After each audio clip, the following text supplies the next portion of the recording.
He called me the other day. Oh, did, yeah. Good morning, everyone. The Delaware County Commissioner meeting for December 18th, 2018 is now in session. Would you stand and join me in the Pledge of Allegiance? I pledge allegiance to the flag of the United States of America and to the republic for which it stands, one nation, under God, indivisible, with liberty and justice for all.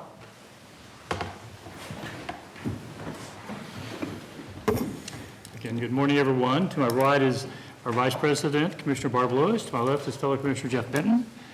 Our clerk today is Sarah Denova, and our administrator, Mike Frommer. With that, let's begin. Resolution number 18-1135, in the matter of approving the electronic record of the proceedings held, from regular meeting held October 15th, 2018. So moved. Second. Motion made and seconded. Discussion. Vote. Vote on motion 18-1135. Mr. Merrill? Aye. Mrs. Lewis? Aye. Mr. Benton? Aye. We have no public or elected comment this morning. Resolution number 18-1136, in the matter of approving purchase orders, then and now certificates and payments of warrants and batch number CNA PR 1017. So moved. Second. Motion made and seconded. Discussion. Vote. Vote on motion 18-1136. Mrs. Lewis? Aye. Mr. Merrill? Aye. Mr. Benton? Aye. Resolution number 18-1137, in the matter of approving travel expense requests. So moved. Second. Motion made and seconded. Discussion. Vote. Vote on motion 18-1137. Mr. Benton? Aye. Mr. Merrill? Aye. Mrs. Lewis? Aye. Next, we have a resolution. Would you like me to read it, or? Do we have anyone speaking on the topic? Why don't we, let's go ahead and do the resolution. Read the resolution, then we'll, Resolution number 18-1138, in the matter of proclaiming October 21 through 27 as Teen Driver Safety Week in Delaware County. So moved. Second. motion made and seconded. Discussion. I believe we have somebody who speaks.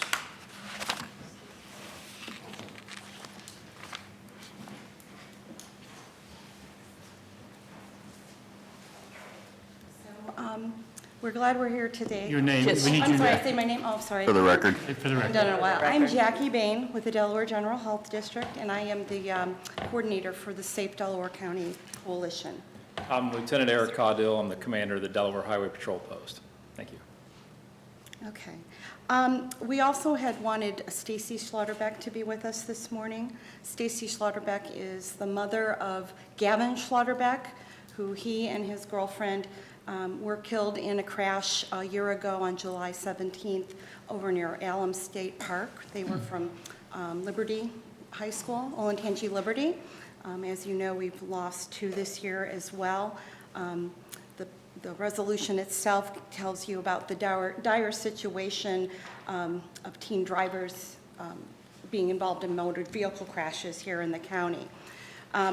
Stacy Schlotterbeck had wanted to be here this morning, but she was called to do something, I think, of a little more influence. We have a parent group that we're kind of representing, which is a committee of the coalition that I coordinate. It's called the Safe Teen Drivers Parent Task Force, and they are led by Stacy and Hunter McClellan's mother, Mother Jane White from Big Walnut, who lost her son, Mitch Young. And we also have some on the outskirts involvement of the parents from Buckeye Valley. This countywide coalition has made it their mission to begin to reach out to parents, and this resolution will help in bringing that awareness. We've got several activities around this, so we appreciate your support. Stacy asked me to read to you the statement that she is today giving down at the state legislature in support of House Bill 293, which I can either advocate for or against, obviously, but this group is advocating for increased protections on our graduated driver's law. And so if I may, I'd like to read her statement as she asked me to. So these are in her words. Good morning, my name is Stacy Schlotterbeck, and I'm here today to share with you the story of my son, Gavin. Gavin was smart, funny, adventurous, and generous, and was rarely seen without a smile on his face. He loved life, his family, his friends, his girlfriend, Hunter. He volunteered at the Columbus Zoo. He had a part-time job. He played on his high school hockey team. He was excited to begin his senior year at Olentangy Liberty and planning on becoming a veterinarian. Gavin's future was bright, and we couldn't wait to see the places he was going to go with his life. On July 17th, 2017, a beautiful sunny Monday, Gavin and his girlfriend Hunter, both 17, were on their way to Alum Creek to spend the day together. Gavin was driving, and for a reason that we will never know, he went right off the berm. He overcorrected and crossed over the center line. They were hit by an oncoming car, and both died instantly. In that moment, our lives changed forever, as did the McClellans' lives and the lives of the other teen driver who survived but was injured. The investigation found that he hadn't been doing anything that we assume teens are doing when they crash. He wasn't texting, he wasn't using his phone, he was not speeding, and he was not chemically impaired. The cause of the crash was determined simply to be driver inexperience. He simply overcorrected, he panicked, and in a split-second reaction, he affected the lives of too many people to count. I, like many others, would still have assumed that the majority of teen crashes were caused by texting. But as we have since learned, the statistics here in Delaware County do not bear this out.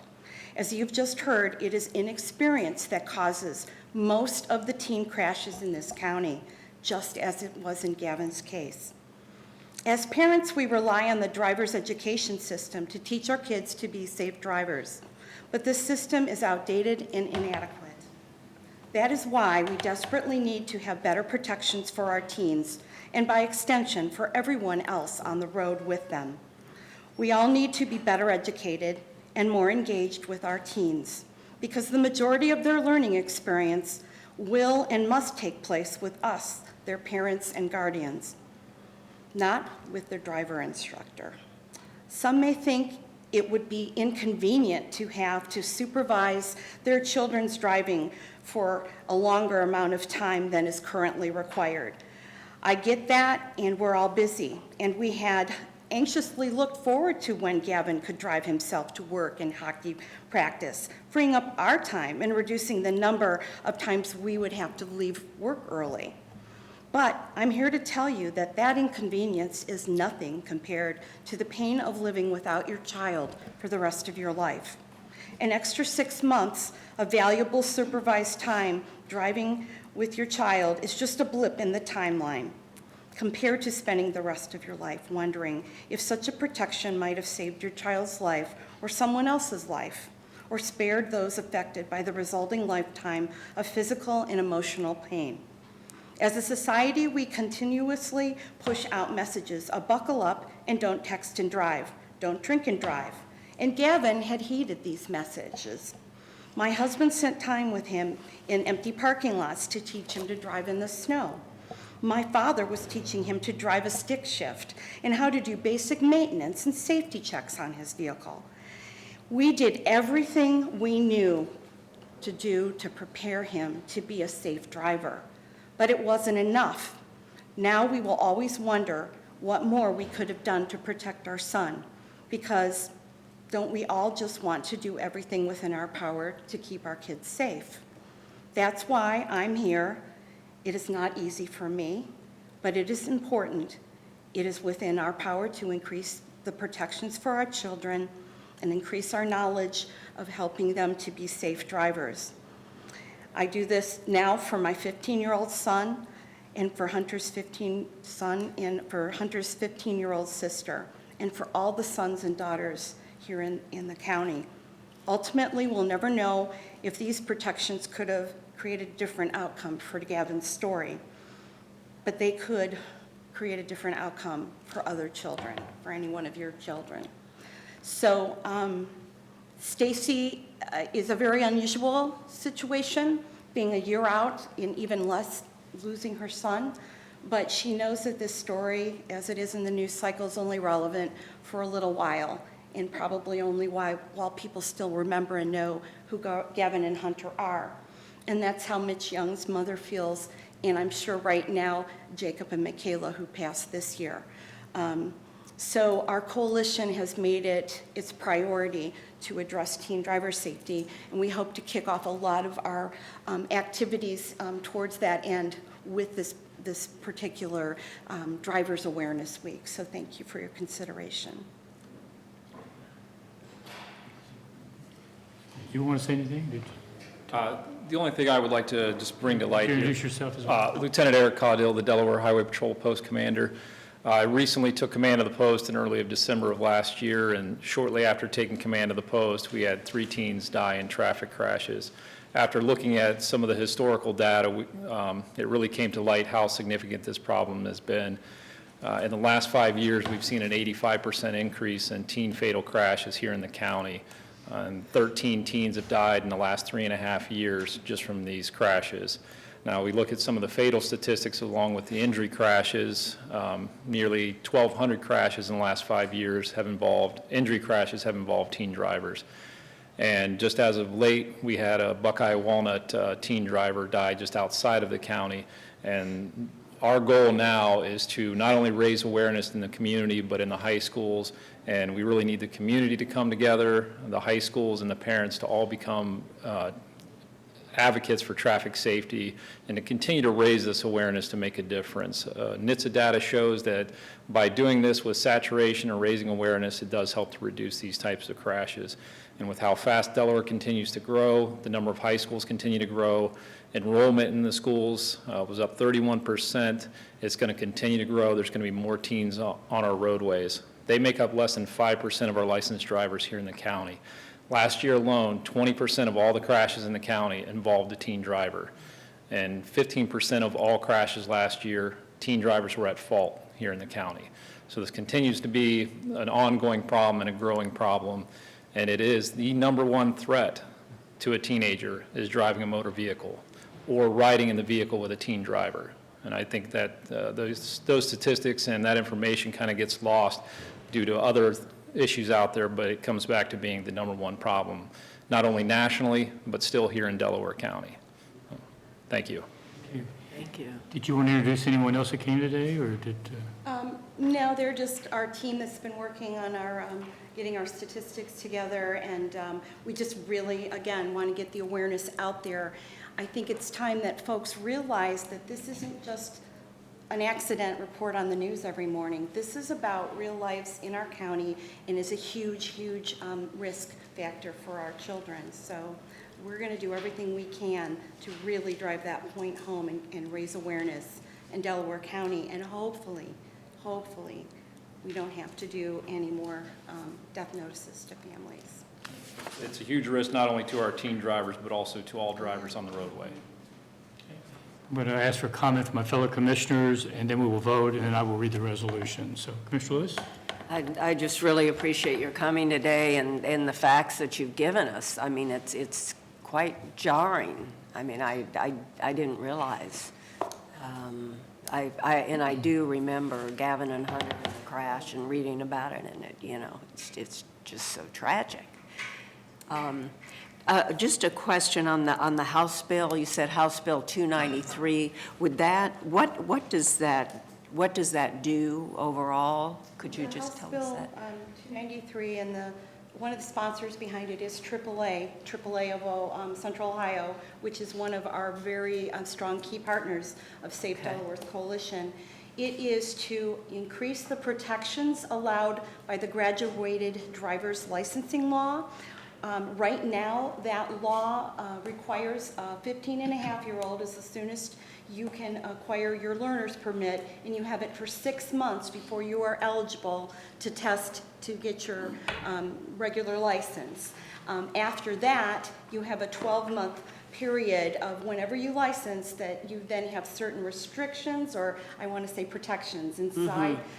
And currently, they are that the young person needs to be in by midnight and can't be back on the road until 6 in the morning, unless they have a religious, sports, job, school reason that it can be documented. The House Bill 293 wants to increase the learning period to 12 months because we have 4 seasons, and it is way too common that parents wait till summer break to work with their children, and their children don't all have time with their parents like they need to in those adverse conditions. Secondly, it would change that time into, they are trying to advocate for 9. It looks like it's going to be in by 10 o'clock at night and then out by 6. So giving 2 additional hours of teens being off the road, and that is based on statistics of when these crashes happen. And unless it is work or school related, there really is no other reason to be out after 10 o'clock according to this group. So that's what they're advocating for. I think a lot of the discussion is about convenience of parents and so forth. So I'm not, again, lobbying one way or another, but the statistics bear out why these things are important. So that's really all I can comment on. Thank you. Mr. Benton? Yeah, this has been an issue for decades.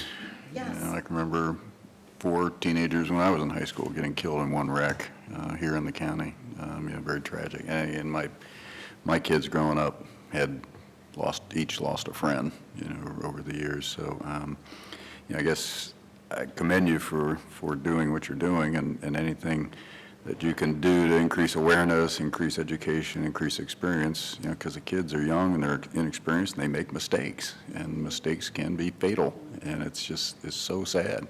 So, again, I think it's great. We're doing this to make more people aware and just focus on it, and if there's a legislative answer that'll improve it, we certainly, you know, want to see that move forward. So, again, thanks for your efforts. Vote? Vote on motion 18-1138. Mr. Merrill? Aye. Mr. Benton? Aye. Mrs. Lewis? Aye. I will read the resolution that we just voted to pass. Whereas the week of October 21 through 27, 2018 is National Teen Driver Safety Week. And whereas the Safe Teen Driver Safety Task Force recognizes this week as a way to raise awareness about motor vehicle crashes being the leading cause of death for Delaware County teens aged 15 to 19. And whereas in Delaware County in 2017, 31% of all fatal car crashes and 40% of all serious injury car crashes involved young drivers. And whereas in 2017, young drivers represented over 5% of licensed drivers, yet were involved in 29% of the crashes that occurred in Delaware County. And whereas in 2017, there was a total of 972 Delaware County juvenile traffic court cases, with 41% resulting in speeding violations and 17% due to not providing assured, clear distance. And whereas teens are more likely than older drivers to underestimate dangerous situations or not be able to recognize hazardous situations. And whereas the graduated driver licensing law has been implemented in Ohio to reduce motor vehicle crashes among teen drivers. Studies have shown decreases in teen crash rates and crash-related fatalities following enactment of the graduated driver licensing law. And whereas nearly 75% of parents are uninformed about the Ohio graduated driver licensing law, which is designed to limit high-risk driving situations for teen drivers and to increase adult supervision. Now therefore, we, the Delaware County Board of Commissioners, do hereby proclaim the week of October 21 through 27, 2018 as Teen Driver Safety Week, and call upon the people of Delaware County to observe this week by serving as good driver role models on all of our county roadways. Signed by Commissioner Jeff Benton, Commissioner Barb Lewis, Commissioner Gary Merrill.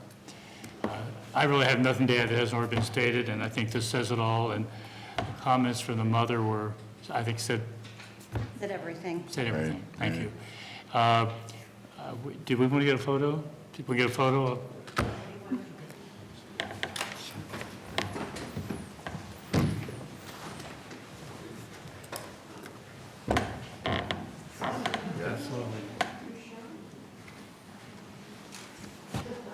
I think I can probably just lay on this.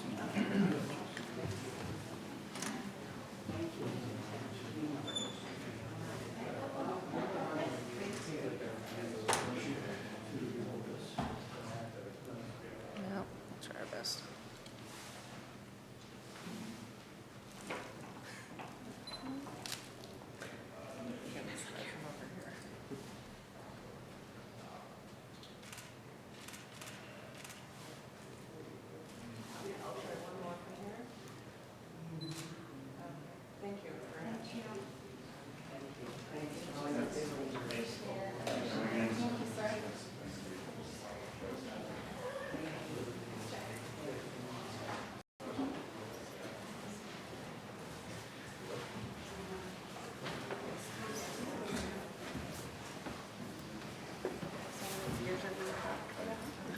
Okay.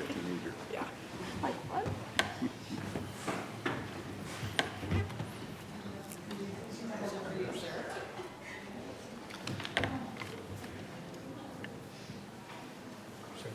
Resolution number 18-1139, in the matter of granting the petition to vacate the drainage improvement for Frog Hollow subdivision. So moved. Second. Motion made and seconded, discussion. Good morning, Commissioners. Brett Bacon, Delaware Soil and Water Conservation District. What you have before you is a petition to vacate the Frog Hollow Drainage Maintenance Project. We would recommend your approval of that petition based on the project no longer serving as a public utility or serving the public good. And you have made arrangements to recover the deficit? The deficit is at zero, Okay, great. based on payment received today. Okay, good. Any other questions or comments? Vote. I'd like to Sorry. Sorry. This is a different This petition. is something- This is a different petition. Frog Hollow. That hearing will start till 10 o'clock. Okay. Vote. Vote on motion 18-1139. Mrs. Lewis? Aye. Mr. Bitton? Aye. Mr. Merrill? Aye. Resolution number 18-1140, in the matter of vacating drainage easement on, over, and across Lot 550, Frog Hollow subdivision. So move. Second. Motion made and seconded, discussion. Vote. Oh, Sorry, go ahead. That's okay. Once again, these are easements that were created concurrent with the easement created by the 6131 petition. There's no longer any need for the county to hold any easement here. Very good.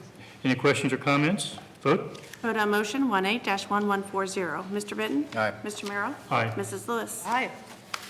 Resolution number 18-1141, in the matter of approving the sanitary sewer subdividers agreement for Maple Glen. So moved. Second. Motion made and seconded, discussion. Morning, Commissioners. Tiffany Mag, Director of Environmental Services. This is a standard subdividers agreement for a subdivision that's located along Africa Road, just north of Plum Road. There's 14 lots in this subdivision, and we request your approval. Any questions or comments? Vote. Vote on motion 18-1141. Mr. Merrill? Aye. Mrs. Lewis? Aye. Mr. Bitton? Aye. Item number 10 has been pulled from the agenda today, so we're moving on to item 11. Resolution number 18-1142, in the matter of awarding the bid and approving the contract with Peterson Construction Company for the Elm Creek Water Reclamation Facility Process Improvement Upgrade. So move. Second. Motion made and seconded, discussion. This is one of the projects that was recommended as part of our master plan that we completed a couple years ago. The engineer's estimate on this project was $4.89 million, and the low bidder came in at $3.89 million, so we're $1 million below what we had estimated. This project is going to go ahead and repair some failing equipment, give us some operational flexibility, and also build for some future flows. So we request your approval. So it does increase capacity? It will not increase capacity, but it'll allow us to use some additional tankage that we currently cannot use because we don't have the appropriate equipment in those tanks. What's the timeline on this project? It's going to be right at a year, maybe a little longer. Once we get this contract signed, we'll have a meeting with the contractor and have them lay out their schedule. I would say roughly a year. No interruption in the plant's operations Well, Well, I mean, the plant will ongoing be capacity running, but there to- will be interruptions. to handle Yes. Right. the existing flow? Right. Okay. Any other questions or comments? Vote. Vote on motion 18-1142. Mr. Bitton? Aye. Mr. Merrill? Aye. Mrs. Lewis? Aye. Resolution number 18-1143, in the matter of authorizing the submitting of an application for Ohio START Program grant for the Department of Job and Family Services. So moved. Second. Motion made by Commissioner Bitton, seconded by Commissioner Lewis, discussion. Good morning, Commissioners. Bob Anderson with Job and Family Services. We are looking at applying for funding through the Ohio Attorney General's office. These are Victims of a Crime Act funds to provide intense services for families, to stabilize families harmed by parental drug use so that both the children and parents can recover and move forward with an abuse-free life, and also increase the number of children remaining safely in their home or returning and being reunited with their parents more quickly. Questions or comments? Vote. Vote on motion 18-1143. Mr. Merrill? Aye. Mr. Bitton? Aye. Mrs. Lewis? Aye. All right, thank you.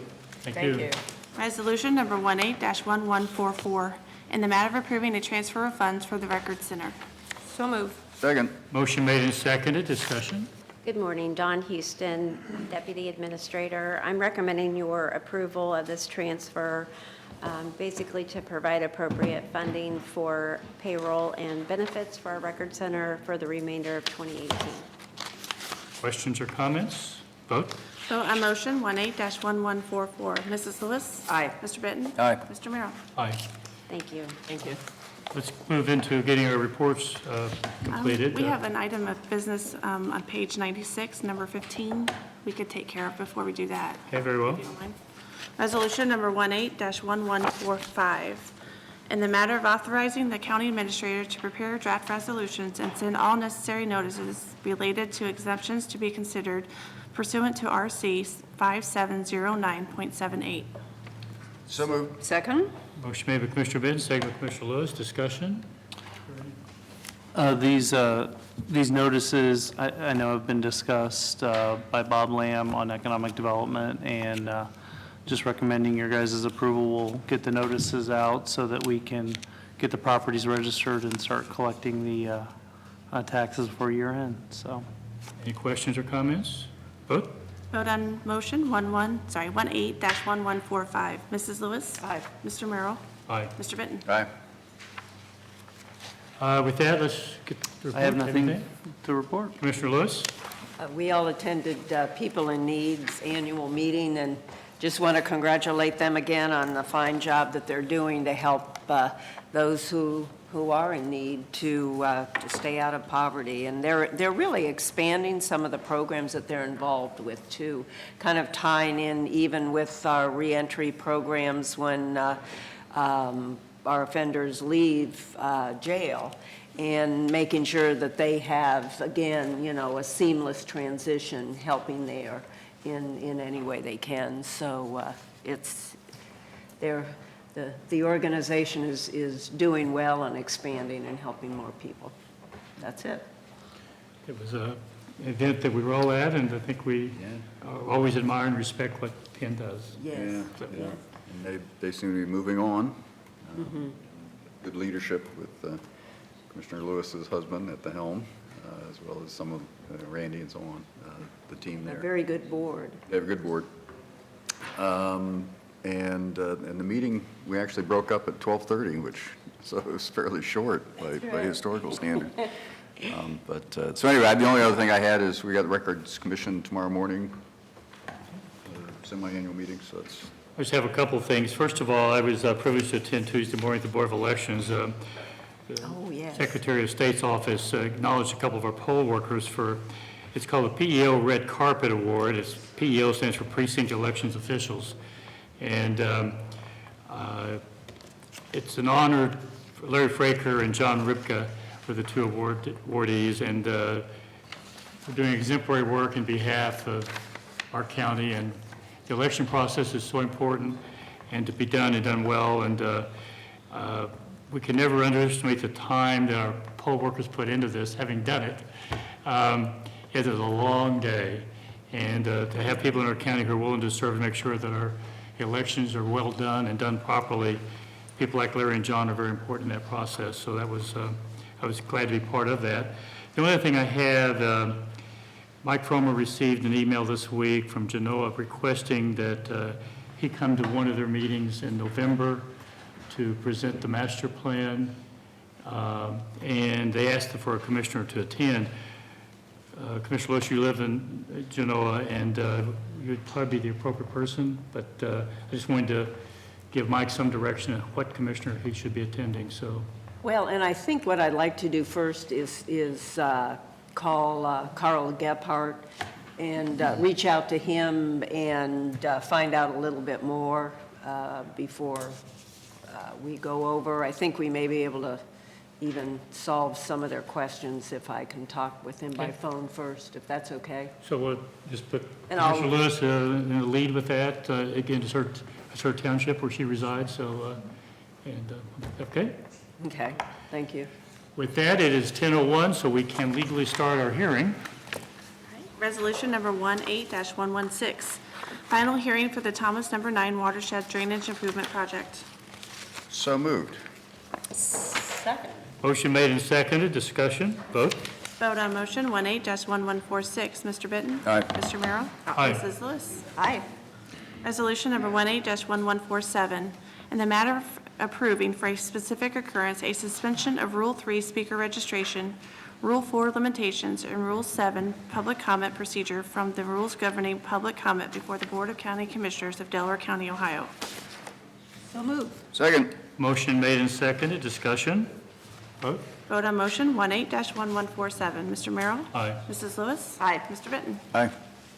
Let me kind of, many of us have been through these hearings before, but there's always people who haven't, and I'm going to kind of read the process and how we will proceed today. And the petition, the record of who attended today is being passed around, so please, everybody sign that. Well, welcome to the final hearing for the consideration of the Thomas No. 9 Watershed Drainage Improvement. There is a sign-in sheet circulating. We ask you to please sign. There will be a review of what will happen today, which I'm doing at this time. We'll hear a report from the county engineer and Soil and Water Conservation District. We'll take questions from the board. We'll hear from all those in favor of the petition. We'll hear from all those opposed to the petition. And during the testimony, you'll be asked to take an oath. We'll continue back and forth if new information comes up or additional people wish to speak. Questions from the board will be extended once again. And then after listening to testimony and the reported engineer, the board will decide whether to find in favor of the improvement, affirming the order and confirming the maintenance assessments, or the board may dismiss the petition by setting aside the order. The board considers the following in their decision: whether the board hereby finds that the proposed improvement is necessary, that it will be conducive to the public welfare. The board also finds that it is reasonably certain that the cost of the proposed improvements will be less than the benefits. And with that, I'm going to go for Soil and Water. Good morning, Commissioners. Brett Bacon, Delaware Soil and Water Conservation District. I will read the final hearing report into the record, and then I will be happy to answer any questions the board may have. Final report, Thomas No. 9 Drainage Petition per ORC 6131. This report has been prepared for the final hearing on a drainage improvement petition filed by Richard Lehner and others on April 29th, 2017. The general, I'm sorry, that should be 2016, shouldn't it, Jen? Yes, I'm sorry, 2016. The general location and course of the requested improvements is quoted from the petition as follows. In Delaware County, Radnor Township, within the Thomas No. 9 watershed and generally following but not limited to the course and termini of the existing improvement. The following is the nature of the work petitioned: to generally improve the drainage, both surface and subsurface, to a good and sufficient outlet by replacing, repairing, or altering the existing improvements as required and/or creating new surface and subsurface drainage mains or laterals as requested by this petition. The Thomas No. 9 watershed is 435.5 acres. Agriculture is the predominant land use in the watershed, making up 82% of the area, or 356 acres. Wooded land accounts for 11%, or 48 acres, while rural residential properties make up 6%, or 27 acres. Petition process. This petition has been submitted according to Ohio Revised Code Section 6131, which authorizes the Board of County Commissioners to act on behalf of benefited property owners to make drainage improvements. If the Commissioners decide to proceed with the project, the costs related to the improvements are collected via special assessment to the landowners in the watershed according to the benefit received. The construction assessments will be placed on the property tax bills of the benefited landowners and can be spread over a maximum of 8 years with 16 semi-annual installments, depending on the method of payment chosen by the Commissioners. Additionally, the improvements will be placed on the County Drainage Maintenance Program per Ohio Revised Code Section 6137, with maintenance funds being collected semi-annually similar to the original construction costs. These annual maintenance assessments are generally 2 to 3% of the construction assessment. It should be noted that property owners are only assessed for those improvements that are located downstream from their properties. No property is assessed for improvements located upstream of a given parcel. In addition, units of government that hold rights of way for public roads are assessed for both construction and maintenance costs in the same manner as private property owners. The decision to approve a petition is a 3-step process involving a viewing, an initial or first hearing, and a second or final hearing. A viewing of the proposed improvements was conducted on July 28, 2016 by the Commissioners to familiarize themselves with the location and condition of the existing improvements.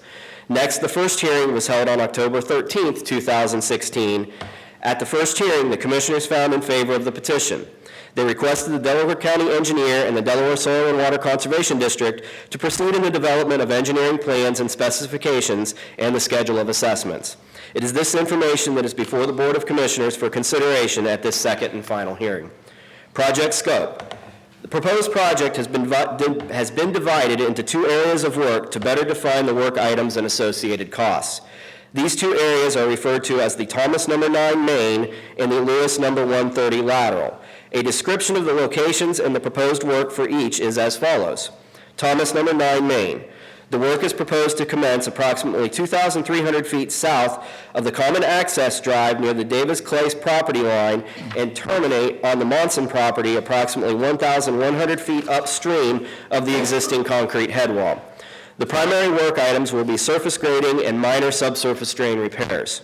All disturbed areas will be returned to their pre-construction condition or seeded and mulched.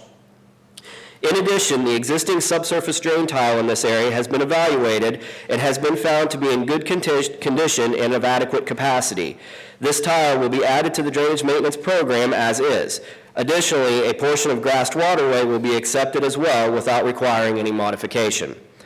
Lewis No. 130 lateral. The work is proposed to commence near the Harsh-Rodman property line and terminate on the Monson property at the junction with the Thomas No. 9 main. The primary work items include subsurface drain tile replacement and surface grading. All disturbed areas will be returned to their pre-construction condition or seeded and mulched. A detailed engineering plan has been developed and should be referenced for specific information regarding items of work and scope of the proposed project. Project estimate, Thomas No. 9 main. Construction, $37,395. Administration, planning, and inspection, $10,735.89. Drainage maintenance startup, 7.5%, $3,609.82. Contingency, 15%, $7,219.63.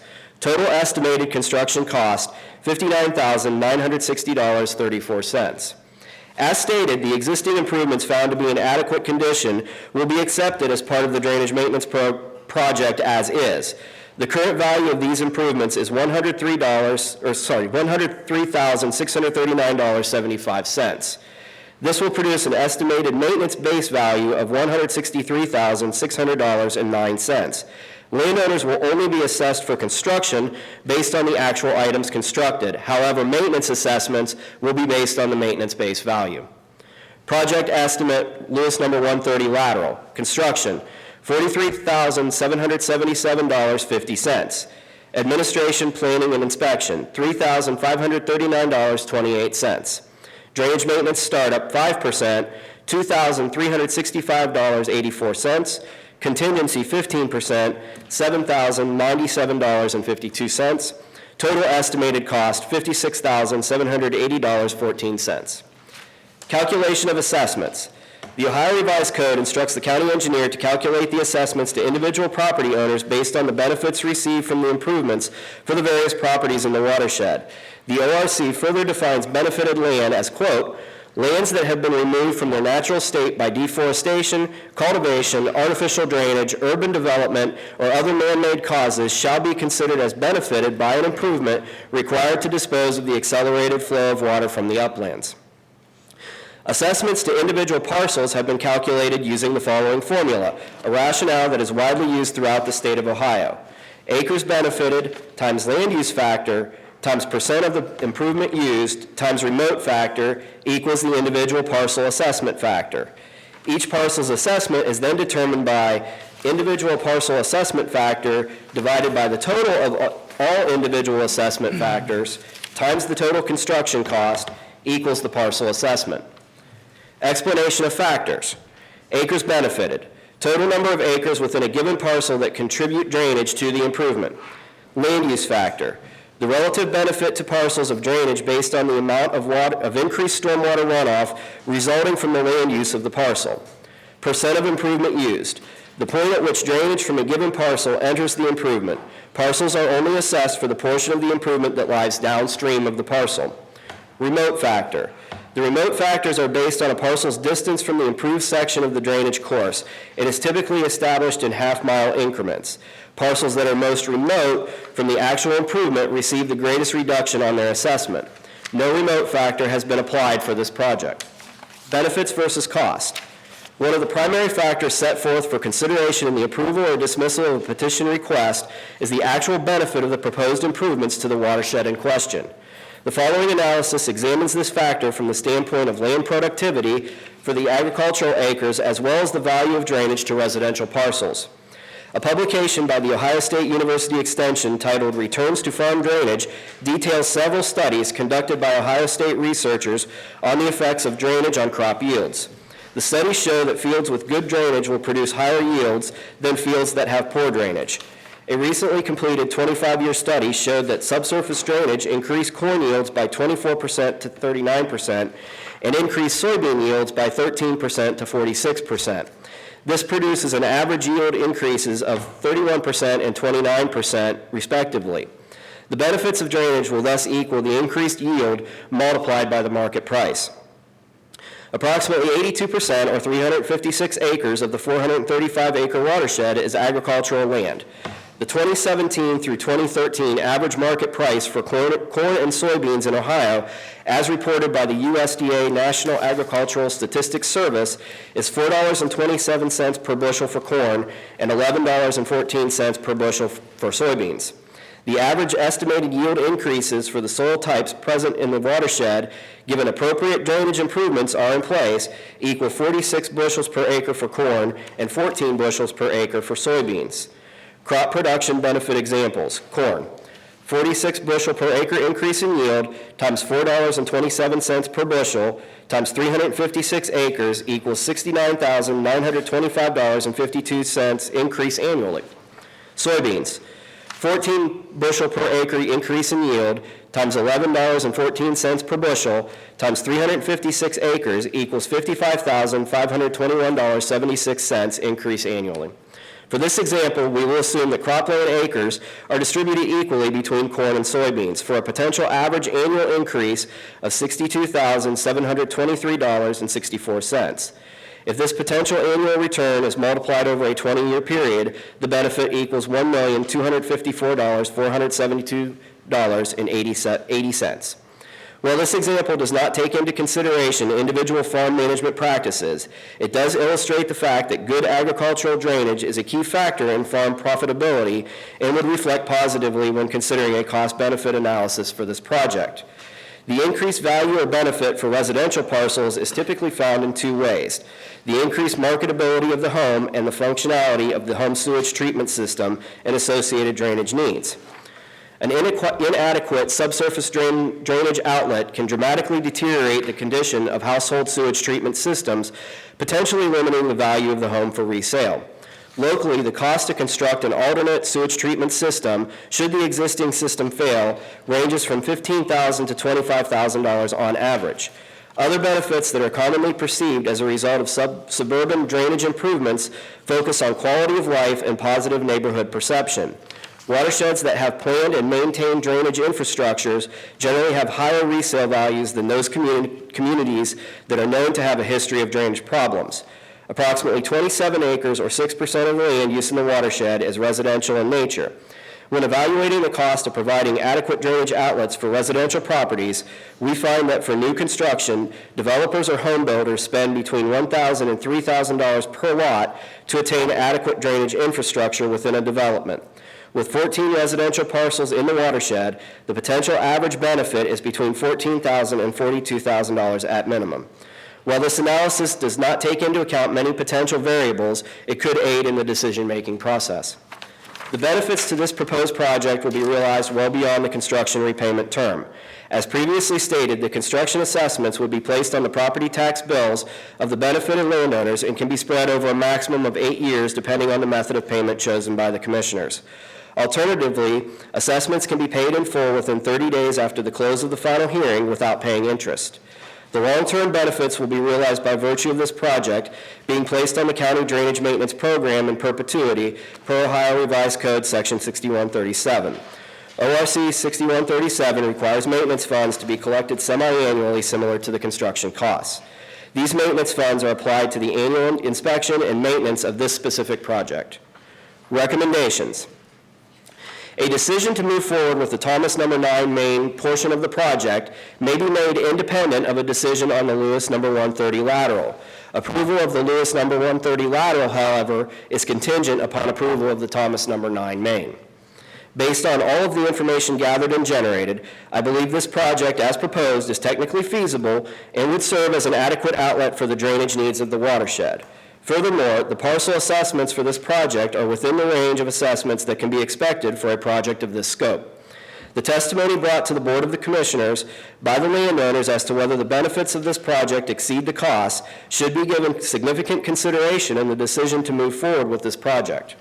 A resolution affirming the order to proceed, detailing the approved areas of work, confirming the schedule of assessments, and ordering the project to be advertised for competitive bid per Section 6131 of the ORC will be necessary. The resolution by the Board of Commissioners shall also determine how long a period of time in semi-annual installments as taxes are paid shall be given the owners of land benefited to pay the construction assessments. If the Board of Commissioners chooses to dismiss the petition in whole or in any part, I would recommend a resolution reflecting that decision and that the costs for the proceedings, including the costs incurred by the Board of Commissioners, the county engineer, and the Delaware Soil and Water Conservation District in making surveys, plans, reports, and schedules be distributed to the benefiting landowners in the same ratio as determined in the final estimated assessments presented at this hearing. This amount is estimated at $6,275. Thank you very much. At this time, are there any questions from the board? I had a basic question, Brett. Why did we split the two into separate projects? The Lewis 130 is truly a lateral of the Thomas No. 9 main. So there are landowners in the Thomas No. 9 main watershed that would have no benefit of the Lewis No. 130 lateral.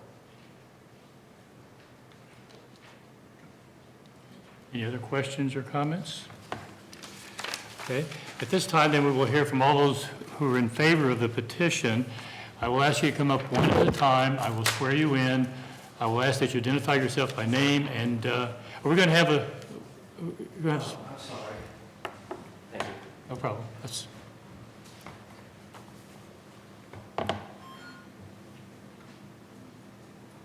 And if you can, by number, once it gets up on the screen, identify where your property is located. It helps as you share with us. So.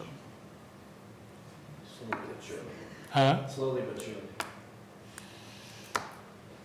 It's cold. It's got warm up. There we go. Okay.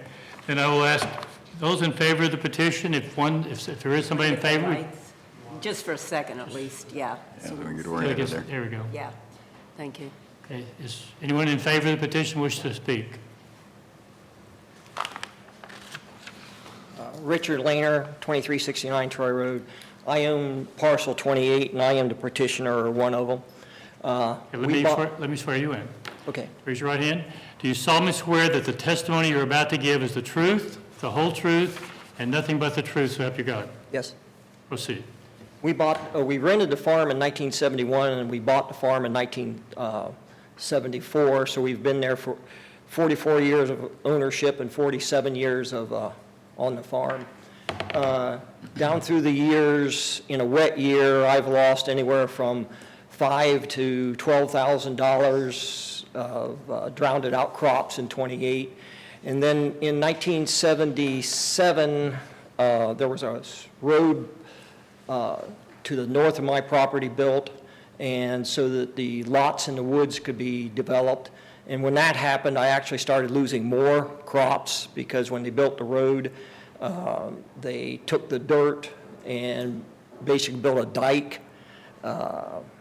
And down through the years, I've spent thousands of dollars myself trying to improve the project, more tile. I dug a ditch to try to get the water to go faster. And quite frankly, I'm tired of spending my time and my money. And I feel that it should be a joint project, and I'm very in favor of this.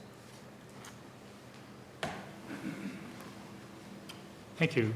Anyone else who wishes to speak in favor of the petition? Okay, at this time, then we'll hear from anyone who is opposed to the petition. Yes. We have the letters from Mr. and Mrs. Pruitt stating their objection to the project. Okay. You want to read the letter, or you just want to submit it We've to all, the have you record? read, I've We've read it, so, okay. We've all read it. Okay.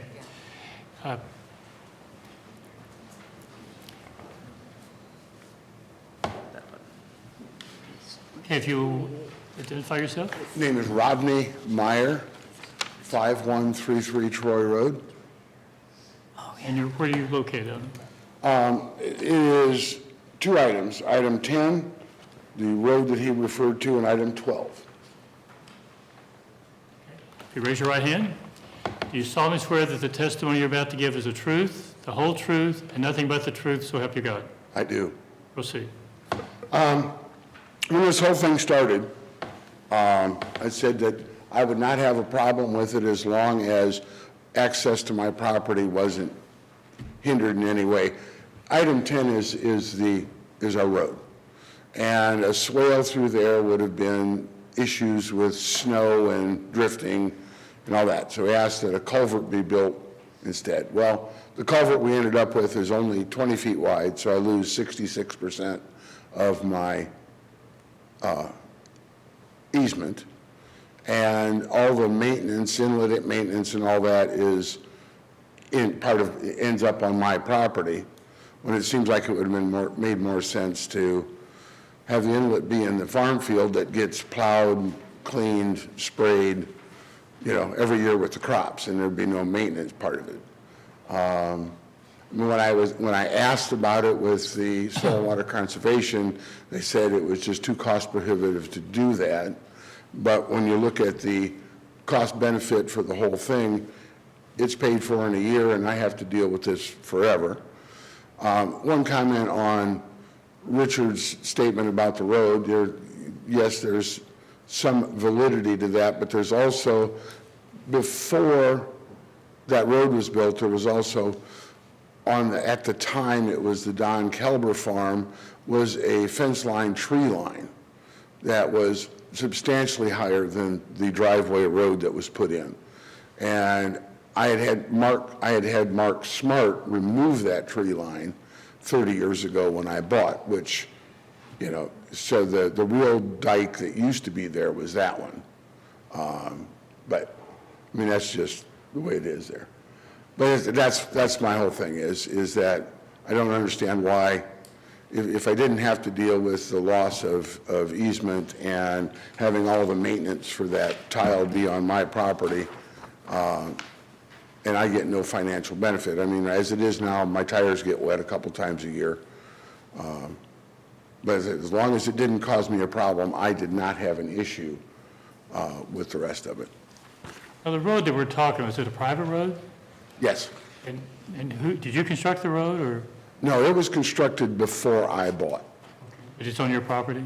It's on a common property. If you look at the items, was 11, 12, 13, 11, 12, 13, and 29 have a common easement via item 10. Oh, I see. So item 10 is the driveway, Yes. and the four properties all use that driveway to get Yes. to their homes? Okay. So there's no farmland in these four properties? No. Right, guys, I assume he has some. Like he answered, it's a common access drive. Yeah, it's a Yeah. CAD subdivision. Okay. Anything else you'd like to add? No. Okay, thank you very much. Sure. Anyone else who would like to speak in opposition to the petition? Lady behind you stood up first. One question, it's just honest Thomas. We'll need you to come up here when you ask the question, so we can. My name is Leah J. Heyer. I am the owner of the property that is next to Rodney Myers. And I'm also... You know the number? You know the number? 13. 13? Yeah, 13, yes. one of those four. Oh, okay. I'm colorblind, partially colorblind. Okay, so let's see if I can, 13 is right Good. there, right there, right there. Okay? Leah, would That's you me. raise your right hand so I can swear you Yes. in? Do you solemnly swear that the testimony you're about to give is the truth, the whole truth, and nothing but the truth, so help you God? I do. Proceed. Thank you so much, Commissioners. I just wanted to reiterate also what Rodney has stated about the common lane.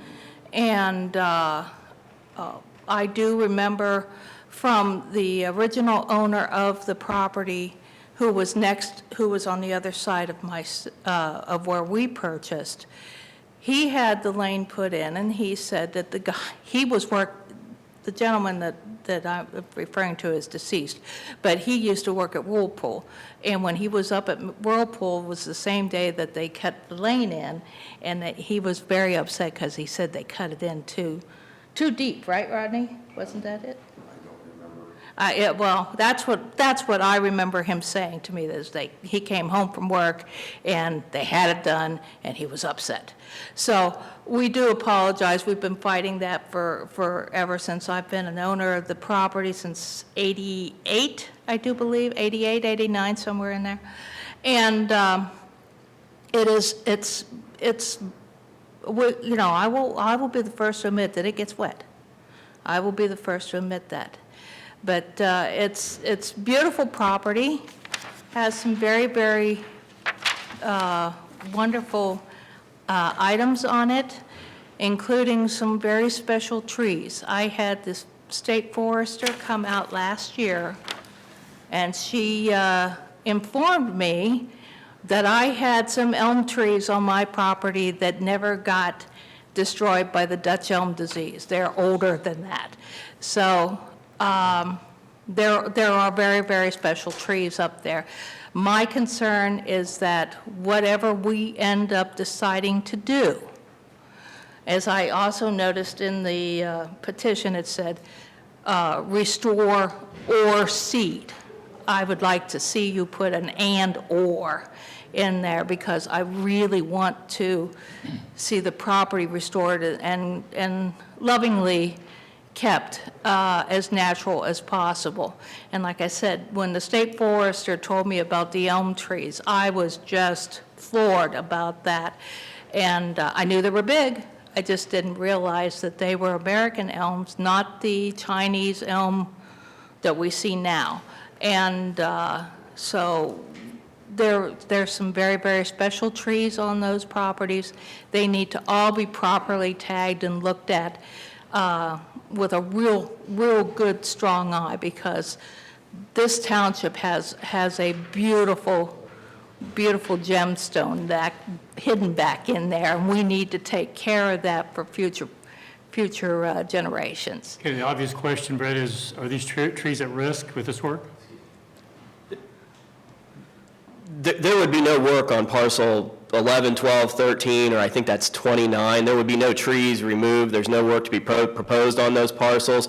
The only work would be across parcel 10, basically across the grass strip and the driveway, and the grass would be replaced, seeded and mulched, and the driveway would be, repaired and replaced back to its existing condition. So there would be no trees proposed to be taken out by the project. Okay, thank you. And Leah? Yes. Water for the trees. Not cutting, I didn't think you would cut trees down, but water for the trees, yes. The elm, as you will probably all know, elm trees take a lot of water. And that's probably why we have them there. So anyway, but they are American elm and not Chinese elm, and that's what makes them so special. Good. So that's all I wanted to add to that. Thank you very much. Thank you. I'm not aware of, in my experience, of a drainage project being that far removed from the properties that it would have an effect on the tree's ability to draw up water. I would defer to a forester, but I've never experienced that.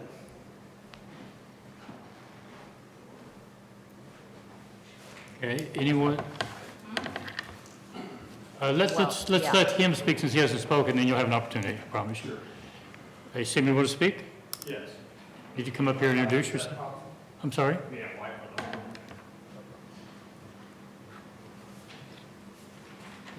Give us your name and your location, and I'll swear you in. This is Thomas Foster. Vicki Foster, And how?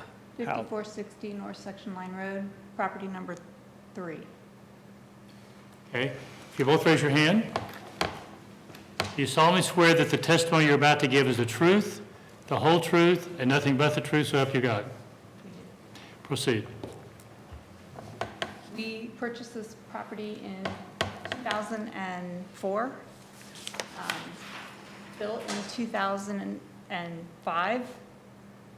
When we built, we had the contractors, private contractors come in, and they tied in all of the disturbed tiles to the existing tile system. There is no water drainage across the back of that. And according to that, if water ran through, it would run right through our basement and right through our septic system, which there's never been standing water in our septic area. We get heavy rains, and we've had a lot of heavy rains the last few years. We've been there 15 years, and in 24 hours, the water drains. Most of the water on our property drains to the ditch in the front of the house, not to the back of the house. So we're very concerned, and also by looking at the way things were divided up, we are trying to figure out why we were hit with such a high fine when we have less than 2 acres affected. And there are farmers right in the middle that have a lot more acreage, and they're assessed very little more than what we are assessed. They can write it off on their taxes as repairs. We cannot. We don't have a drainage problem. It's not going to improve our property value. We will gain nothing from any of this work. I understand we're upstream, but upstream provides that there's water, and we have not seen water run across the back of our property. Did you have anything to add, or is? Yes. Basically, everything she said was concurrent to what I believe. We do not have any water that is running back into the property of number, I believe it's 5 or 3? 3. And we just don't see any need to be paying for something like this where, again, the water only sits in our area, on our 5 acres land, on the southern part of the property. And then, like say, within a certain amount of time, the tile takes the water away. But we have no water issues in the back of our property.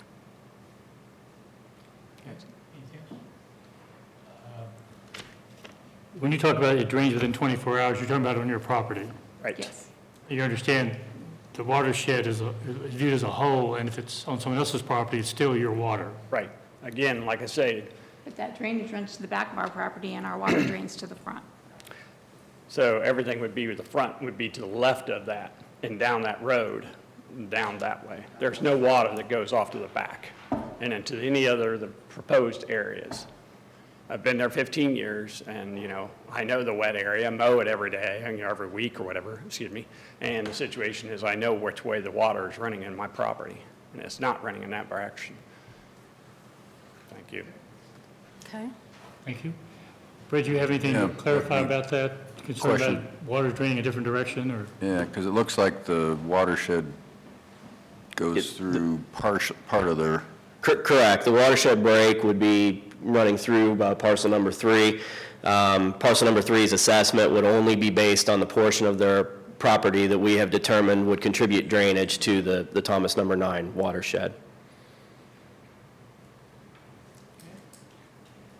Is there anyone else here who wishes to speak in opposition to the petition? Since you've not spoken, won't you come on up? I'm Brad Monkman. I am property number 26, 4616 North Section Line Road. Raise your right hand. You solemnly swear that the testimony you're about to give is the truth, the whole truth, and nothing but the truth, so help you God? I do. Proceed. I understand that from reading this, majority of the benefit will be for the agricultural farmers around us. Very little gain for a residential property, which is what mine is. I realize that you've been battling this for 44 years, but that's what farmers have to do. Obviously, the financial benefit will go mostly to the farmers, $1 million over 20 years, or whatever it was estimated at. Very little property value increase to my property due to the fact that previous owners have tiled my property quite well and drains quite well. And once again, it goes towards North Section Line Road and not back toward the proposed area. So I'm opposed this. Questions I had too was the estimates that I received on like it's 1.76 acres. The border obviously jig-jags quite a bit. I'm not sure how that border was created. Is that a drainage district thing or?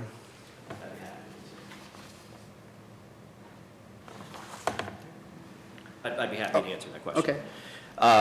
We use a product from the Ohio statewide imagery program called LiDAR data. It is basically a remote sensed photo that attaches an elevation, pretty sophisticated project, and it gives us an elevation every 2.5 feet on the ground.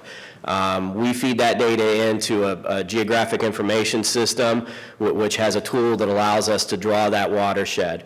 We will then field verify those lines, and the line is crooked because of the automated tool that we use that allows it to analyze that data every 2.5 feet. So, and just another point of clarification, because I've heard it a couple times, that watershed is entirely determined by where the surface drainage goes. There may be landowners that have taken advantage of the overall, this is a fairly flat watershed in a flat area. There's not a lot of we'll call it sharp terrain, which allows for oftentimes tile subsurface drain to be run outside of the watershed or to a different outlet than what the surface drainage would go to. So that watershed is based on the surface drainage and not necessarily where landowners have maybe been able to run subsurface drains to. The subsurface drains would drain the top water into our tile and run it toward North Section Line Road. So once again, I see very little benefit. It's not going to increase my property value. Matter of fact, if I understand these estimates, it will owe for the next, 8 years? Is it like one payment this year, and then this is assessed over an 8-year period? Is that how it is, or forever? Want to answer that, Brett? Please. Should the Board of Commissioners approve the project would be advertised by competitive bid, and then a contract would be awarded to the lowest and best bid. Once construction would be complete, we would certify the final construction costs to the board.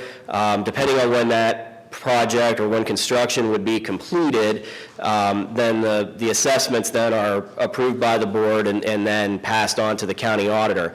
At soonest, construction assessments for this project would start in 2020, based on I think timing his now. question is the payment options. Right. Is what you're asking. Right. Yeah. Well, okay, I'm sorry, okay, yeah. Estimated was 800 something, annually 2,000 some odd dollars. Yeah, let me clarify on that. Yeah, The estimates that are on the letters, you have a construction estimate, and that would be, you have the option to pay that assessment up front, or if the commissioners choose to pay for the project out of bonds, then that allows them to put it on property taxes as a special assessment for 8 years or 16 semi-annual installments. If you choose the 8 years, don't pay up front, then the commissioners are going to pass the bond costs along to the landowners. So that would be that. The maintenance base value that was listed on your letter, that would be the value of the project, including the existing subsurface drain that we propose to do no work to. Your maintenance assessment would be calculated off of that value, and typically those assessments are 2 to 3% of that value. So it's not $2,000, it would be, and that is in perpetuity per the Ohio Revised Code. Well, So it's not if we propose that your maintenance base is $2,000, your annual maintenance assessment is not $2,000. It's generally 2 to 3% of $2,000. But that is an annual assessment, yes. So it'd be $40 roughly, 2% of $2,000. $40 to $60 Correct. a year.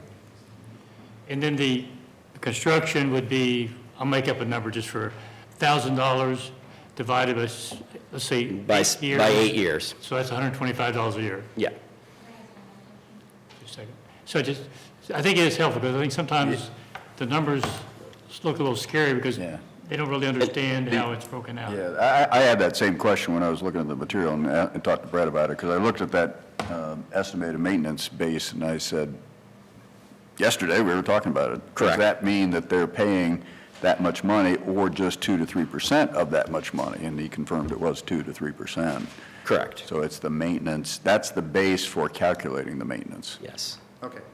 So it's 2 to Clarifies a 3%. lot. Yeah, Because that's- I had that same that concern much is. Where it's a- $2,000 a year, that doubles Yeah. my Sure. property tax. No. Nothing. Yeah. And this is an unusual project in that we don't typically find the existing drainage infrastructure to be of adequate condition or capacity to just accept onto the drainage maintenance program as is. So this is I don't know, maybe 2 or 3 times in the course of my career we've proposed this. So. But I certainly understand your confusion. I had the same But question. there is a frequent misunderstanding, I think, when they see that number in Yeah. total. Correct, and I wish there was a better way we could state that, but I don't know that there is. But we'll certainly work on it. Okay, thanks for clearing that up. Regardless, I mean, that's a great news you just told me. Yeah. But I've lost my train of thought. So if somebody else wants to get up, can I get up again and talk? Sure. Okay, thank you. Just if you need to. Rodney, I believe? Yes. I just, one thing I forgot to mention is, for years, that common access was also a registered runway. Registered And- what? I'm sorry. Runway for an airplane. Oh, really? We flew off of it, yes. Now, in the wanting to cooperate, I dropped that designation so that they wouldn't have to deal with engineering around a approved runway. So there is no extra regulations or things that had to be done, you know, in the construction. I had dropped that. I mean, it was, I said at the beginning, I was in full cooperation. I didn't want to have to live with issues forever and not get any benefit. So does anybody use it as a runway anymore? Pardon? Does anybody use it as a runway anymore? I'm not using it now, no. Okay, okay. And no plans to use it? No, we dropped the designation, and it's not even listed on the charts as an emergency landing strip anymore. It used to be on as personal use and emergency landing, and all that's gone. And, you know, in trying to make this easy. Thank you, Rodney. Thank you. Interesting, okay. Anyone else?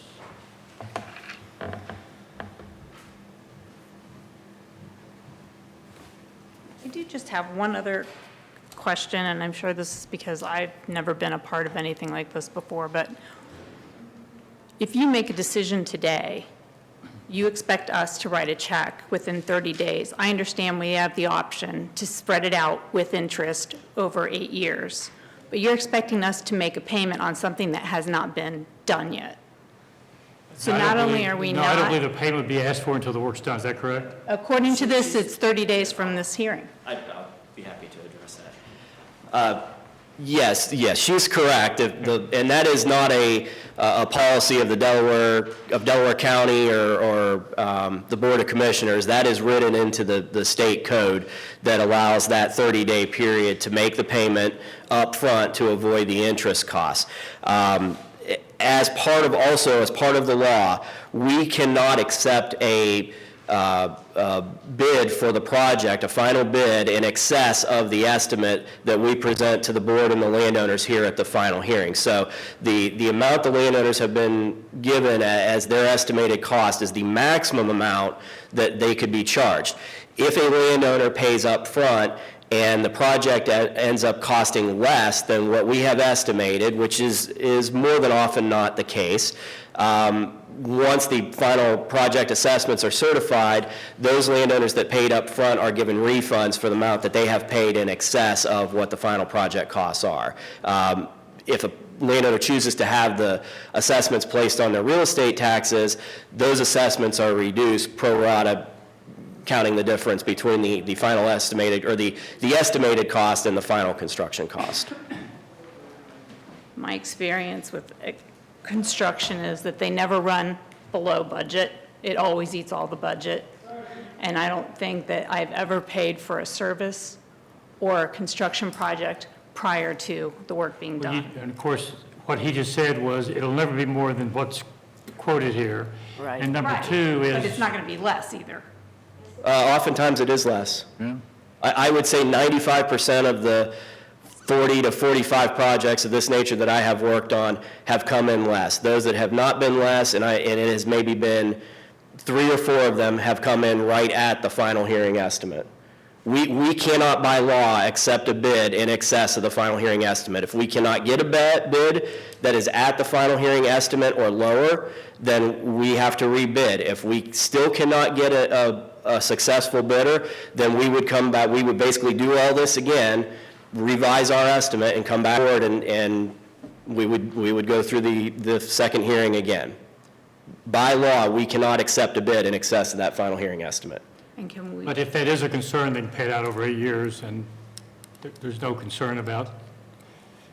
Correct. If it comes in less, it's going to reflect that Yes. on the 8-year payout. And the paying, I mean, I can't restate enough, the paying up front part, that is the state law. We cannot deviate from what the state law says, and the state law lays out the options to avoid paying interest, and we're bound to follow that. One other question I had is that anyone that makes a bid on this, anyone who's related to someone who is directly affected by this, not be related or any type of gain. I'm not following you. She's trying to ask if we have a conflict of interest. If we have a conflict? No, a conflict of interest from the people you're accepting bids from for the property. Of course not. Of course not. Or we would have recused ourselves. No, not you. I know, but I think the question Yeah, is, if the construction work is bid out, could somebody have an interest that could? I'm going to defer to our esteemed prosecutor to answer that question, if there would be some disqualifying factor that might prevent somebody from bidding or the county from awarding a contract. Can you speak Eric, to would you that? like to? I don't really want to answer a hypothetical question. We'd have to deal with that if it arises. There's your answer. Thank you. I believe you in the back had your hand up first. Yes, Brad Monkman again. The project isn't going to start till 2020? No. If the Board of Commissioners approves the project, I would anticipate construction sometime in 2019. It would be the assessments that would not show up on your real estate taxes until the 2020 tax year. Okay. I understand the construction cost phase of this, but the maintenance fee, the annual maintenance fee, is an estimate that you have no idea what's going to cost or what it's going to run? No, your maintenance basis will be contingent upon that final construction cost. So the maintenance fees then are generally 2 to 3% of the construction costs. And we base that on the amount of work that needs to be performed on the project for maintenance. Okay. So it can vary year to year, but we average 2 to 3% of the construction costs. Okay. So, all right, thanks. Okay. Yes, ma'am. Please come up again.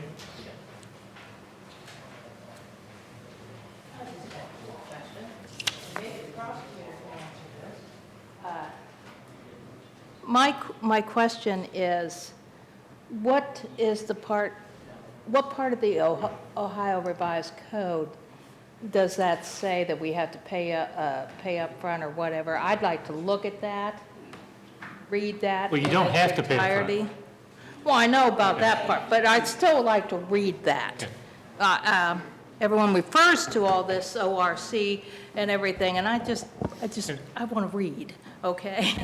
Sure. Okay, so maybe Eric Hostetler, Assistant Prosecuting Attorney, there is a very clear policy reason behind that statute. It is because the amount of the construction cost, if you don't have it all paid up front, then you have to borrow that amount. So you need to know that before you actually issue the bonds for the project. That's the reason for the firm deadline of 30 days after the final approval of the project, that people have to pay up front, so that you know what you have to borrow. It's a very clear policy reason for that being in place. I can actually pull up the statute if anybody would like to read it. I could even put it on the screen if you'd like. Is it section 6131 that addresses? It's in chapter 6131, but it's, I'd have to find out which section it was specifically. It's either 16 or 6131, 16.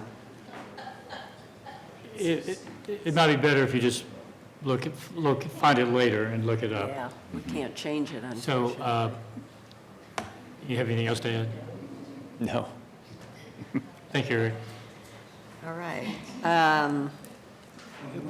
He's got one more question. So this project, I understand for farmers how it benefits them. They're going to own the land until they sell it, or it could be forever. I'm not going to live there 8 years. So I'm going to be assessed for something I'm not going to get to use for 8 years. I'm only get maybe 4 or 5 out of it, max, because I'll retire someday and move. So once again, I don't see how this is benefiting me, so I just want to let you know that I still oppose the proposal. If I understood you correctly, if you, let's say you were assessed over the 8-year period, and you said you might not live there for 8 years, it would fall to the new owner, correct? Right, and I don't see how I can actually bond them or bind them to this agreement that I made for that property. I'm making a decision, or you guys will make a decision today based on what we say here today. So I feel that if I don't make the case clear enough, that the next owners will then be assessed with this also, to continue the assessment as is. I don't think that's fair. So I oppose it. Again, we're following this revised code and how we have to deal with this issue, so. Oh, the 30-day thing doesn't bother me. I kind of understand it will save you interest in the long run if you do it up front. If not, then you do it over the 8-year period. You can do biannual payments, whatever. I just don't see how this benefits residential owners as much as does the farmers. The farmers is the major benefits here. You know, obviously $1.2 million over X amount of years. I put the tiles in, or I didn't. Previous owners put tiles in my property to make the drainage adequate. So I don't see how this is benefiting me at all. Okay. As a member of the county here, I don't see that the county should actually do anything with this. Thank you. With that, I do have, Brett, I have one question for you that I have asked before, and I'm going to ask again. Have you heard anything today that would change your recommendation? No, sir.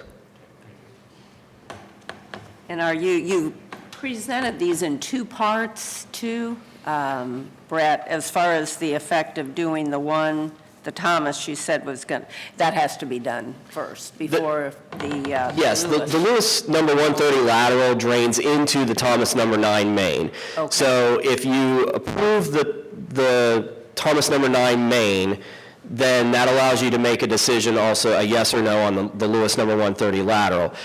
The Lewis number 130 lateral is dependent upon the improvements to the Thomas number 9 main. So therefore, if you deny the main, you have to in turn deny the lateral. Let me ask this question. I don't think anyone here is affected by the lateral, or are they? Because you are, okay.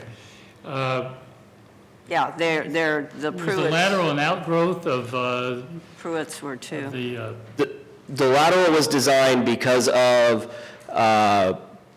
basically the owner of parcels 4, 32, 15, that northern part of the watershed, signing the petition and requesting that improvements be designed to that parcel.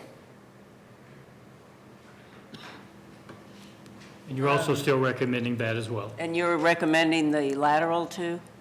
We don't make a recommendation to the board. We base it on the, we advise you to consider the testimony of the landowners. So the lateral is certainly a lot smaller. I mean, the work done on that is a lot smaller than the one on the Thomas. Cost-wise, it's actually more because, well, I think it may be $3,000 less. I have to look back at the report again, but that lateral needs significantly more work than the Thomas number 9 main. The subsurface drain was not in a condition that allowed us to accept it onto the drainage maintenance program as is. So that has added a significantly higher cost to that lateral on a, we'll call it on a per foot basis, than the Thomas number 9 main, because it needs more work. Let me reframe how I asked the question. If the lateral is not also included, is it not going to solve the problem appropriately?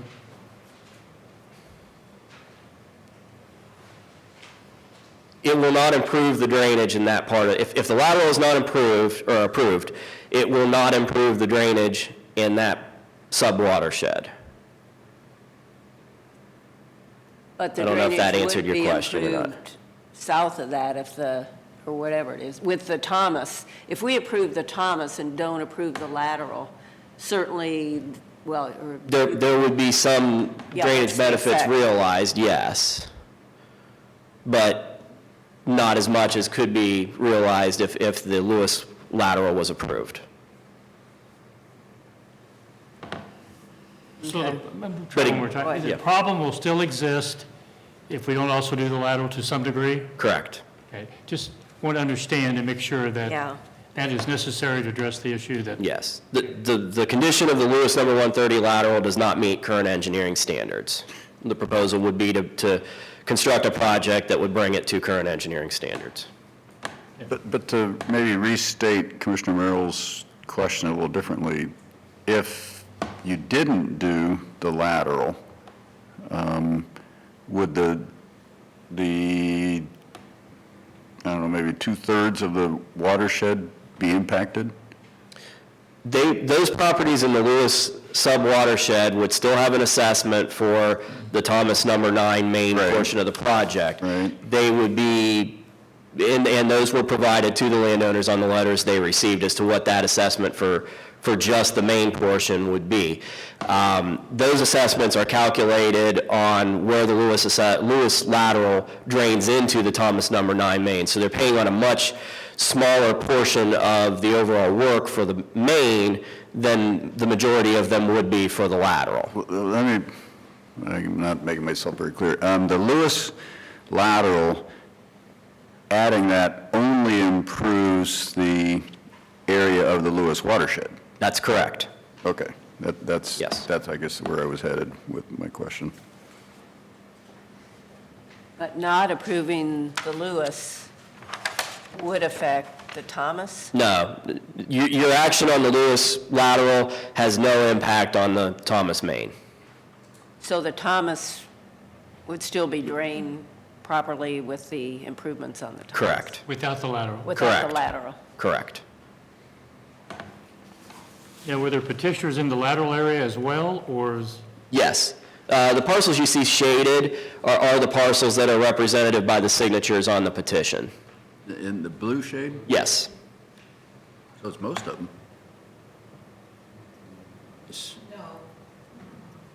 Most acreage, not most. So I think one of the things that is most critical for us all to understand is we're all responsible for the water that drains on somebody else's property. So the question becomes, on the lateral, that water is contributing to issues below downstream. If yes or no, or? I don't think the condition of the Lewis lateral is contributing to any issues or effect on the main. The benefits that would be realized by approving the lateral are strictly within the lateral watershed. Okay, and that's Okay. what we were asking, yeah, that's what I was asking. But, I mean, in terms of number of parcels, it looks like a significant majority of the Lewis parcel are supporting the petition. They signed the petition, that doesn't necessarily mean Right, they still signed the support. I don't know that we've heard testimony one way or another on the actual Lewis portion of the watershed. Okay. I think you have another question.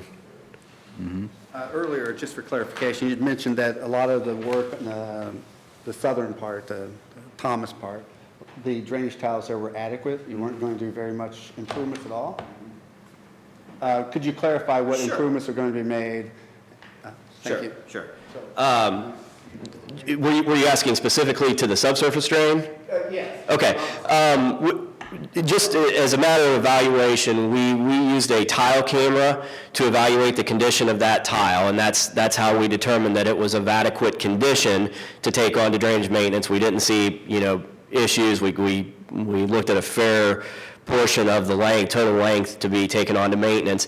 We just identified a couple of what we call tile blowouts that would be located on parcel, is it 39? My eyes aren't as great. The downstream parcel, basically in the grassed waterway portion of the project, and one between basically on the parcel line between 14 and 30. Just a couple of blowouts that need to be fixed, and those would be the minor subsurface drain repairs that we spoke of in the report.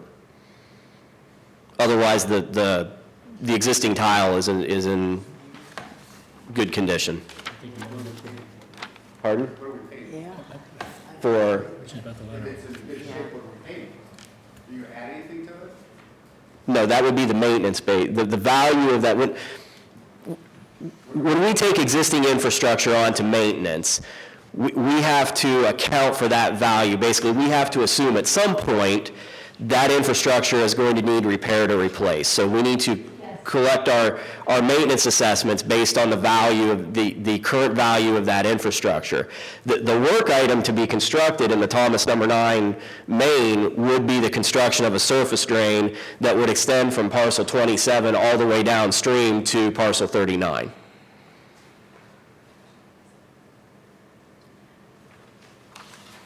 Okay, I'll move that we read the resolution to close the hearing. Resolution number 18-1148, in the matter of closing the public hearing to address the Thomas No. 9 watershed drainage improvement project. So move. Second. Motion made and seconded, discussion, vote. Vote on motion 18-1148. Mrs. Lewis? Aye. Mr. Merrill? Aye. Mr. Benton? Aye. And I'll move that the resolution on finding in favor of the improvement and affirming the order for the main part of the Thomas watershed. Resolution number 18-1149, in the matter of finding in favor of the improvement and affirming the order for the main part of the Thomas No. 9 watershed drainage improvement project. So move. Second.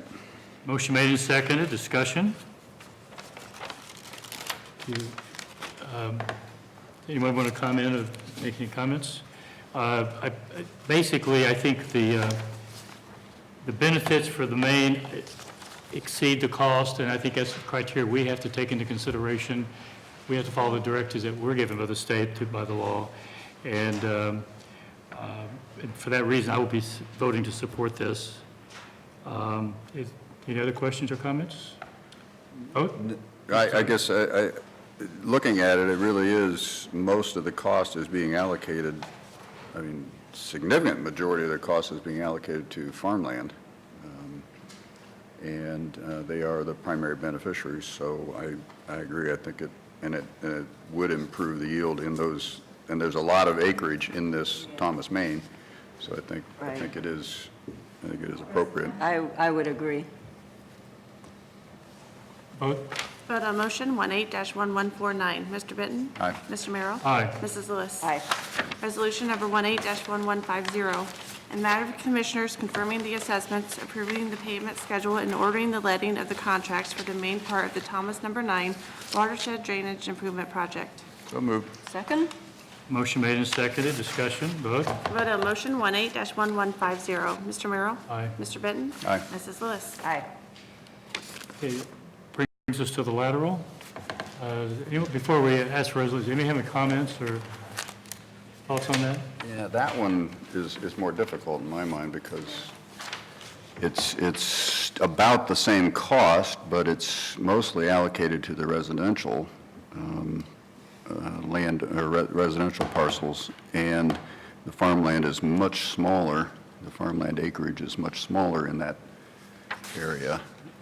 So the benefit would be significantly less than the main. So I think I'm opposed to the lateral for that reason. I just don't think the cost supports the benefits. Based on the information that I have before me today, it's hard for me to justify the lateral as well. It may be, certainly they could re-petition later if they chose, if someone in that area wishes to do so, but I'm not sure I have enough information today that I could support the lateral either. So, Just It quick. just seems that as long as we can go ahead on the Thomas, that the Lewis. Which we voted on. Yeah, is, Yeah, I did a quick math. About 90 acres are in the lateral watershed of farmland, and of the 435 acres, so about 80% okay, of yeah. the acreage in the entire watershed is in the main, and yet it's half the cost.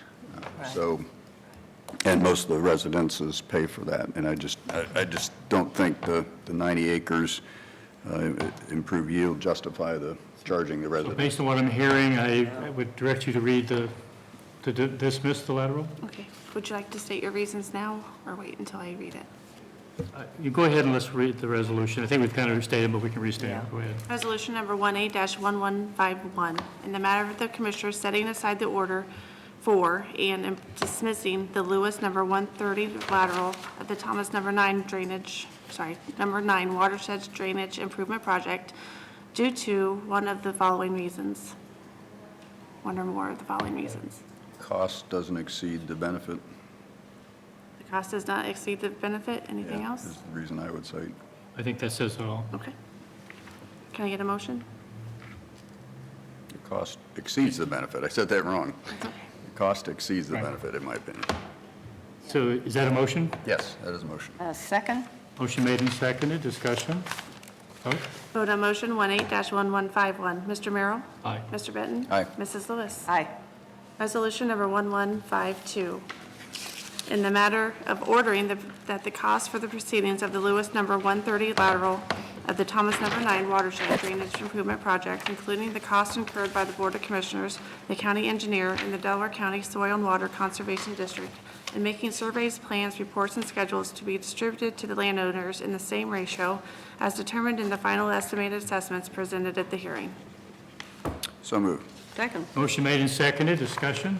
Vote? Vote on motion 18-1152. Mr. Merrill? Aye. Mr. Benton? Aye. Mrs. Lewis? Aye.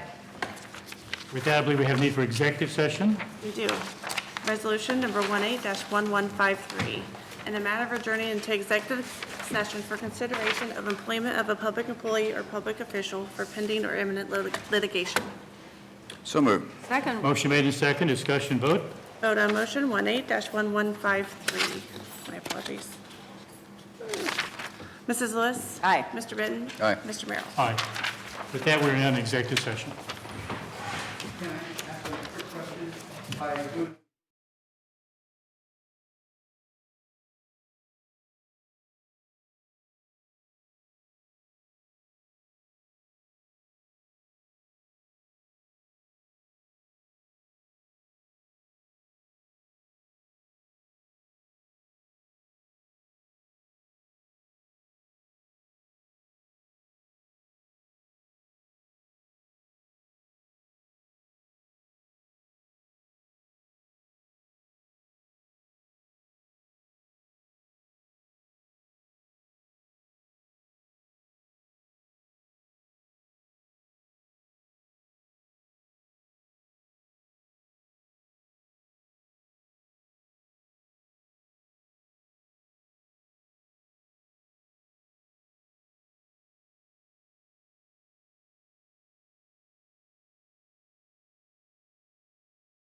Resolution number 18-1154, in the matter of adjourning out of executive session.